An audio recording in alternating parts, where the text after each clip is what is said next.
Hi lovelies, and welcome back or welcome to my channel.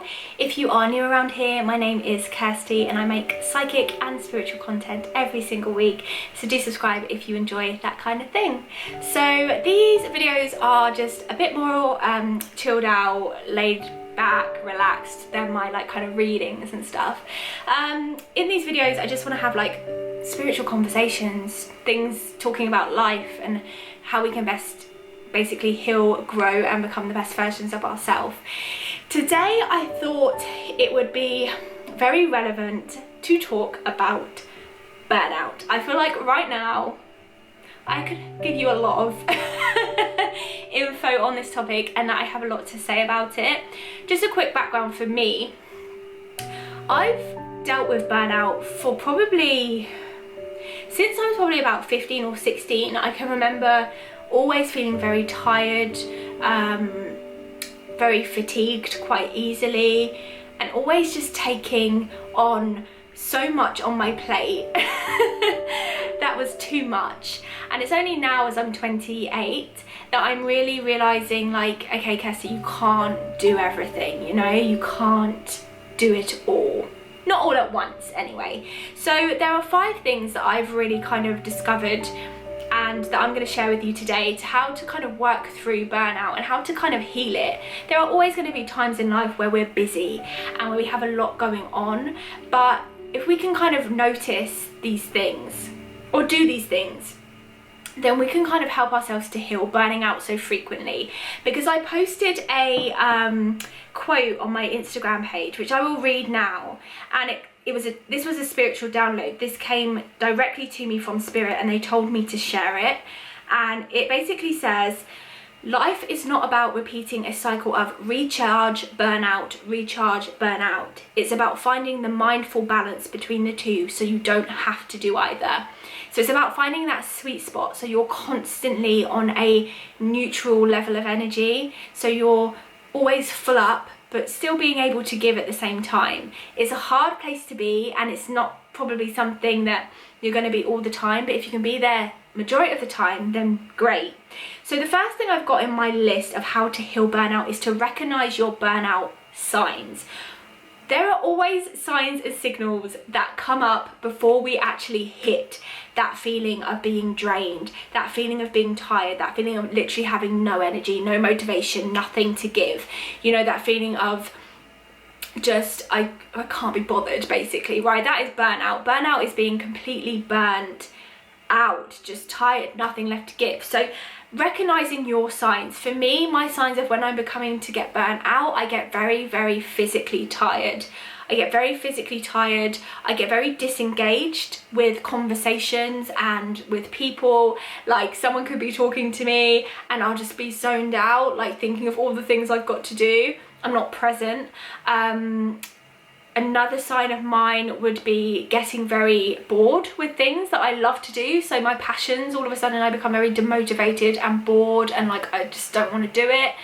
And just generally for me, I become quite tired. My eating habits change a little bit and I just feel like all I'm going to do is lay in bed. That's it. I just feel and I've basically struggled with this a little bit recently because my private bookings for personal readings got so busy, for which I'm so thankful and grateful, but it just meant I was burning, what do they call it, burning. In every one of these videos I try and do a saying, because I use sayings a lot in my everyday language. Burning the something at both ends. I've done that from a very young age. I've always burned at both ends and then you get to the middle and you just break, right? So it's something now I'm really learning to try and not to do. So recognize your signs. That's the first thing. You will feel when burnout is coming. You will know because you'll start to feel stressed, you'll start to feel anxious, you'll start to feel tired, you'll start to be oh, I'm really not feeling this. You'll start to feel unmotivated. It could be all different kinds of things for you. Recognize your signs, maybe keep them somewhere, a little post-it note by the side of your bed or somewhere you see it frequently, saying your name. So it would be Kirsty, when you feel like this, stop. Stop and just take some time out. So the second way to heal burnout is to put boundaries in place. Don't take on more than you can chew. I thought I was quite good at this, but I'm realizing that this is something I really need to get better at. I often just say yes. When people ask me, can you do this? Yeah, that's fine, whatever, you know? And I'm like, wait a minute. And then it gets to the week and I've booked in like 10 things. I'm like, oh my God, why did I do that? Like, why did I say yes to all these things? Like, no. When someone asks you to do something, stop, think, be realistic with yourself, and then answer. Put boundaries in place. Don't be scared to say no. Put boundaries in place from when you work. So like for me, on my personal private readings, I was like working all hours under the sun. Now I've had to say on Sundays, I don't work, I have a day off. And I think it's about just putting structure into place, saying I work from these hours to these hours. Or if you don't work for yourself, you know, just say from 6 p.m. I don't look at my phone. Just having some time for you, putting boundaries in place that are for you to have time for yourself, so you can fill up your own cup. Because that's the thing, burnout really comes from when your cup is absolutely empty. There's not one drop in there for you to be able to give to anything, not even to yourself. So yeah, put boundaries in place. Really, really important one to think about. Prioritize and organize. So important. So just like I said, back in the day, I used to just say yes, yes, yes to everything. Now I've gotten a lot better. Get yourself a diary. If you find you experience burnout because you're making too many arrangements or you're spreading yourself too thin, then you need to get a diary and start writing down when you say you're going to do things. And then when someone asks you, before committing, you can then look at your diary and be like, actually, I'm pretty full up this week. I can't do that. Really, really important. Along the lines of that, it's very, very important when you're prioritizing and organizing and scheduling to schedule in downtime for you. We all say, yeah, on Wednesday I'm gonna have a self-care day, and you know, and Wednesday comes along and you've planned to do this and you've planned to do that and you don't get the self-care. Schedule in specific time for you. Say between the hours of 2 and 4, I'm locking myself away, I'm going to read a book, I'm going to do this, and it's going to just be for me. And if you can't do 2 hours, do as long as you can, even if it's 5 minutes. Give yourself a moment to recharge. For me, I need to recharge fully. I can't recharge a bit to 10% and then go and do something, because then you just get burnt out. You wouldn't like just charge your phone for 10 seconds, use it, charge your phone for 10 seconds, use it. So don't do it to yourself. Let yourself charge fully and take a step back. When you're charged up fully, when you're at 100%, when you've given yourself that time, then go back and do the things.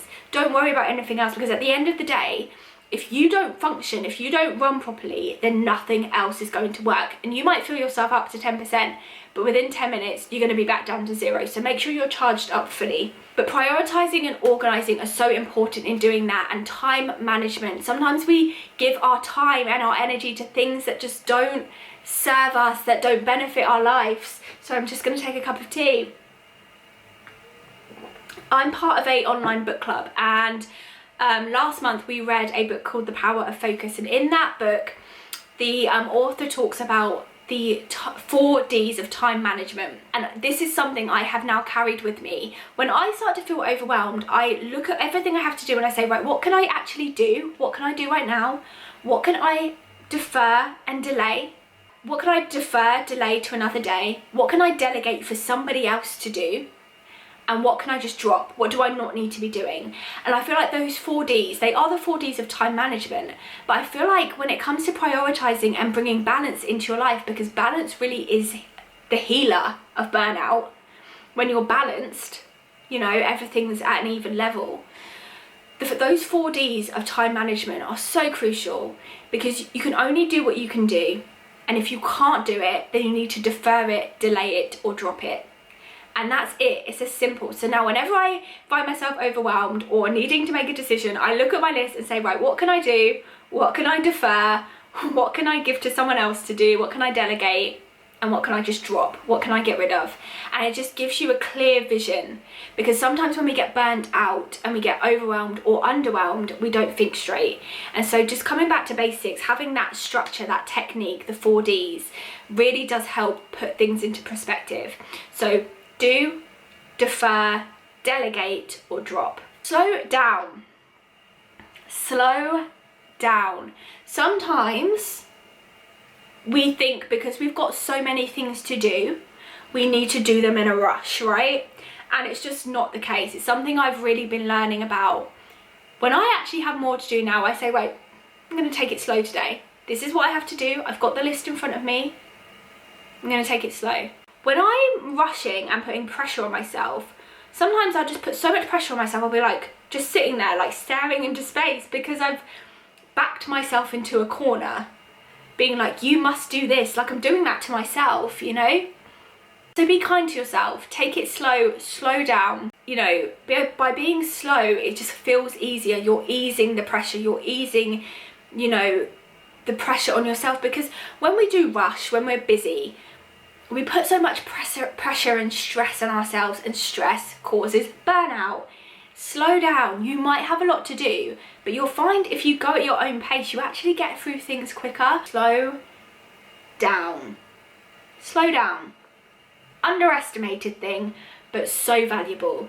And the last thing, obviously, the last thing I've got on this list for healing burnout is self-care. Self-care is so important, and self-care doesn't have to be getting in a bath and putting on a face mask. It could be taking 5 minutes to sit in silence. It could be going for a walk, having a glass of water, eating a bowl of fruit, reading something you've been putting off reading, just being in quiet, exercising. Self-care is whatever makes you feel cared for, whatever makes you feel good, what makes you feel uplifted, what makes you feel energized, right? That is different to all different people. Right? Self-care is whatever makes you yourself feel cared for. So that is a real preventer of burnout, because by caring for yourself, you're literally filling yourself up. You're giving yourself a moment to be still and recharge. And that really is what I feel is the true healer of burnout, is mindful balance. As I said, being mindful, bringing yourself back and balancing out, you know, where your energy's going, because burnout comes from tipping too much to one side so that everything becomes empty, and you want to pull it back and bring that balance back into place. I do hope you enjoyed this video today, lovelies. Like I said, these are just little cozy chats where we just zone out, get our cups of tea, our water, and just have a little spiritual and well-being conversation. So I do hope you enjoyed this today. Please do hit a lovely thumbs up if you did. Subscribe to join our lovely community if you haven't already, and I will see you soon for another video. Also, leave your top tip for burnout in the comments below. I would love to hear them, and I'm sure I'll be able to take some of them on board as well. Thank you so much for being with me today, lovelies. Bye.